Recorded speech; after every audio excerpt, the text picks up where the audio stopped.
Acostumbramos a interpretar el libro del Apocalipsis a la luz del Antiguo Testamento y identificamos símbolos que nos revelan el carácter de Dios, nos revelan su justicia, su amor redentor. Ahora, en ese viaje teológico, los salmos muchas veces aplicados más bien al ámbito devocional emergen así como una fuente poderosísima de comprensión profética, porque no son simples expresiones poéticas de fe, son cánticos vivientes que atraviesan como una línea así todo el tiempo y reflejan las luchas del alma, pero también proyectan luz sobre el papel del pueblo de Dios al final de la historia humana. Y lo vamos a ver aquí. Los salmos nos hablan de guerra, nos hablan de juicio, de redención, de adoración, de justicia, de esperanza. Y en un mundo que hoy arde en conflictos, ansiedades colectivas y pérdida de rumbo espiritual, este antiguo himnario se convierte en un faro contemporáneo. Durante toda esta semana estaremos estudiando mucho más sobre este hermoso libro, pero visto ya desde una perspectiva escatológica. Yo soy Pedro Carriles y estás viendo Escuela Sabática al Punto.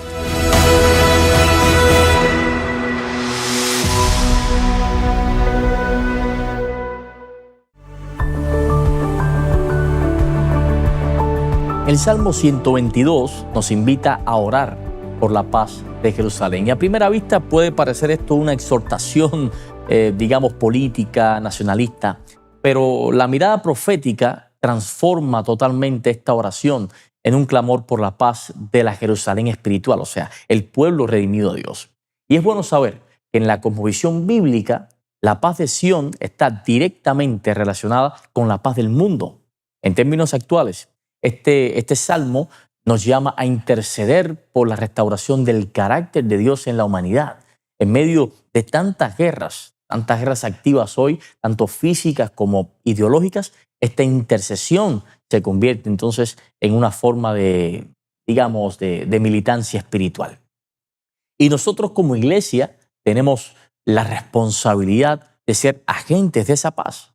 No solo con palabras, sino a través del testimonio de una vida íntegra, una vida transformada por el Evangelio, sabiendo que la verdadera paz comienza cuando los corazones finalmente se alinean así, se entrelazan con la voluntad divina.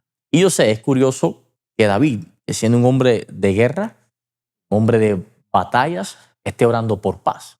Pero en términos proféticos, el Salmo lo que está haciendo es anticipando el conflicto final, no como una batalla nuclear, como algunos piensan, no, sino como el gran conflicto cósmico entre el bien y el mal, entre el carácter de Cristo y la falsedad del diablo. Por eso, orar por la paz de Jerusalén es orar por el desenlace justo de la historia y el triunfo definitivo de Dios. Pero el triunfo debe comenzar antes, desde el momento en que los hijos de ese Dios altísimo tomen parte activa en esto a partir de una santificación de sus vidas. Es por eso que en los Salmos 15 y 24 hacen la misma pregunta: ¿quién puede habitar en el monte de Dios o quién puede habitar con Dios? Pero cuando lees estos dos salmos, y ya yendo a los salmos, ves que hacen la misma pregunta, pero desde ángulos totalmente distintos. Mira, si lees el Salmo 15, ahí vas a notar que se enfoca en el plano ético, en el plano existencial, o sea, describe una vida justa, una vida honesta, una vida compasiva, de modo que esto es un llamado a la integridad, un llamado a vivir sin fingimiento, sin doble cara, como quiera que se desee decir. Y es bueno que lo haga, porque en una época donde reina la hipocresía social, donde reina la hipocresía espiritual también, este salmo es una denuncia directa contra la religiosidad superficial. Y en esencia, bueno, establece que el acceso a la presencia de Dios ya no depende de un linaje de religión, de ritos, sino del fruto del carácter. Y en el caso del Salmo 24, bueno, pues se introduce una dimensión cósmica, porque Dios es presentado como el creador soberano y el acto de adoración se convierte ya en una respuesta a esa majestad del Dios del cielo. Por eso, aquí subir al monte del Señor no es solo una cuestión ética, sino también una situación espiritual. Por eso, ante la misma pregunta, ¿quién subirá al monte de Jehová?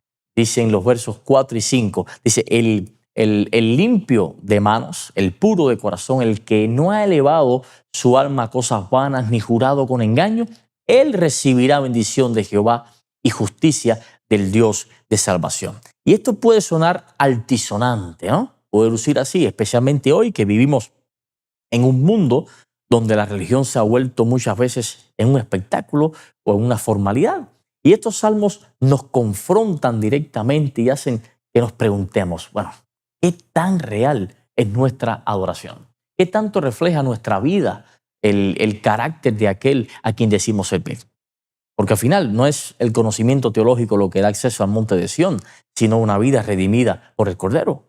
Porque, por ejemplo, hay muchos doctores en teología con superdoctorados, pero que son ateos. Hay quien predica, por otro lado, de tremendos mensajes desde un púlpito, pero vive una vida totalmente contraria con eso que predica, con eso que habla. O sea, no es lo que haces lo que te define, es lo que eres. Porque el pecado no es una condición, no es una acción, es lo que te motiva. Sí, puedes hacer cosas muy buenas, pero con motivaciones muy malas. Por eso la importancia de un cambio de mentalidad mucho más allá de un cambio de actitud. Corrigiendo tu mentalidad, mira qué importante es esto, corriges tus acciones. Pero ese cambio no lo vas a poder hacer por ti mismo, por ti solo.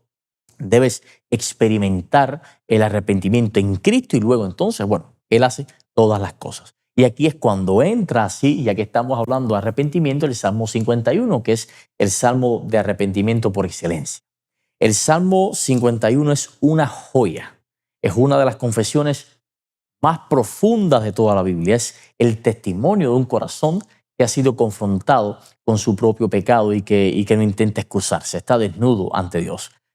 Por eso se rinde completamente a la gracia del Señor. Y claro, esto contrasta con nuestros días, donde vivimos una cultura que huye del arrepentimiento y romantiza todo lo que tiene que ver con el orgullo. Y este salmo nos recuerda que no hay misión sin transformación.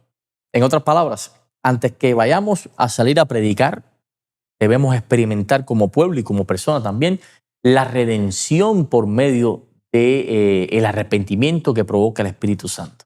O sea, antes de hablar de santidad debemos clamar como lo hizo David en el Salmo 51, en el verso 9 y 10, cuando dice, esconde tu rostro de mis pecados, borra todas mis maldades, crea en mí, oh Dios, un corazón limpio y renueva un espíritu recto dentro de mí. Amigo, David reconoce que el pecado no es solo una acción, es una condición y una condición arraigada desde el vientre, como lo dice en el verso 5. Y por eso no pide una reforma superficial, sino una nueva creación interior. Porque el ser humano no necesita una reparación. El ser humano necesita resurrección, necesita vida. Dios no desea cristianos mejorados. Dios desea cristianos transformados por medio de su espíritu. Ahora, una vez restaurado, voy a ejercer entonces el propósito del perdón. Voy a dar testimonio, dice el verso 13. Entonces enseñaré a los transgresores tus caminos y los pecadores se convertirán a ti. O sea, la necesidad del mundo es que se levanten cristianos que no solo proclamen un mensaje, sino que lo vivan. Un mensaje que lo vivan. Con un pueblo así santificado, un pueblo arrepentido, comprometido, dando testimonio de una vida verdaderamente transformada, entonces podemos volver a la pregunta del principio. ¿Quién puede estar en el monte de Sión? Es la pregunta de David en los Salmos 15 y 24. Y eso conecta así directamente con Apocalipsis 14. Allí Juan ve a los redimidos sobre el monte de Sión con el nombre de Dios en su frente. Qué escena tan linda. Esta escena es crucial porque aquí está la respuesta directa al Salmo de David, de modo que solo los que han sido redimidos por el Cordero, no por méritos propios, sino por una justicia imputada y vivida, pueden estar en el monte de Dios o pueden subir a la presencia de Dios. Amigo, esta visión de Juan une todo lo que los salmos describen: la adoración, la justicia, limpieza, paz, todo. Y al centro está el Cordero. El Cordero. En Apocalipsis, Él es el único que permite que simples pecadores estemos en la presencia de Dios. Si no lo habías entendido hasta aquí, mira, ya en este punto es claro que no es por nuestros méritos, sino por la gracia, que somos definidos como identidad, como remanente, ¿no? Y dice Apocalipsis 14:1, después de esto miré, y he aquí el Cordero estaba en pie sobre el monte de Sión, y con él 144,000 que tenían el nombre de su Padre escrito en la frente. ¡Wow! Tienen un nombre en la frente. Este nombre no es una marca literal, por supuesto, es el carácter divino impreso en su corazón, y ese carácter se refleja ¿en qué? En obediencia y en verdad. Así como el tabernáculo fue diseñado siguiendo el modelo celestial, la vida de este remanente que somos nosotros es un eco de la santidad de Dios, porque su ley está escrita en sus corazones, su nombre está en su frente. Estar preparados no es algo que pudieras hacer, amigo mío, no. Es algo que es urgente, que ya debes hacer si deseas vivir la promesa de la salvación eterna. Bueno, tanto en los Salmos como en Apocalipsis, la adoración no es neutra. Es el centro del gran conflicto. Ahora, no te hago este llamado a partir del temor, no, sino a partir de la esperanza. Apocalipsis 14 no comienza con una advertencia, sino con el evangelio eterno. O sea, lo que indica que la adoración verdadera no nace del miedo al castigo, sino del amor y el gozo por lo que Cristo ha hecho ya. El llamado a adorar al Creador es un llamado a restaurar nuestra conexión con el propósito original de Dios para la humanidad. Por eso, el mensaje del remanente no es simplemente una doctrina, es una vida transformada que irradia esperanza, que irradia santidad, misericordia, ¿ok? Ahora, resumiendo todo esto, orar por la paz de Jerusalén hoy es interceder por la reconciliación global, por el regreso de la humanidad a su Creador, ¿ok? 2, buscar estar en el monte de Dios es vivir con integridad, con humildad, con fe, sabiendo que nuestra justicia es Cristo. Y 3, confesar como David, es reconocer entonces que necesitamos una renovación total y que solo una vida transformada puede hablar con poder del evangelio que vive. Y 4, ser parte de remanente es proclamar con voz en cuello, voz potente, pero también servir con la compasión de un corazón totalmente transformado en medio de un mundo totalmente roto.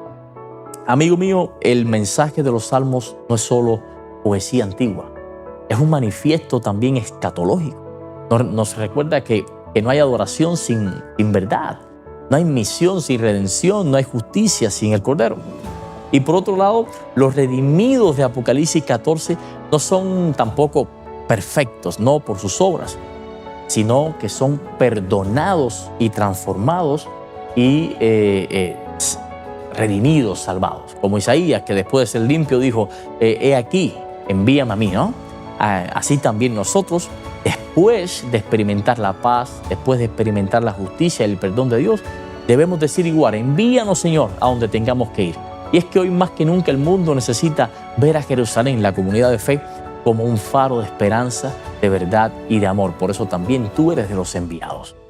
Amigo, que podamos ser ese pueblo cuya vida refleja el carácter de Dios, llevando su nombre, no solo en sus palabras, sino en la manera en que vivimos, en la manera en que amamos y servimos.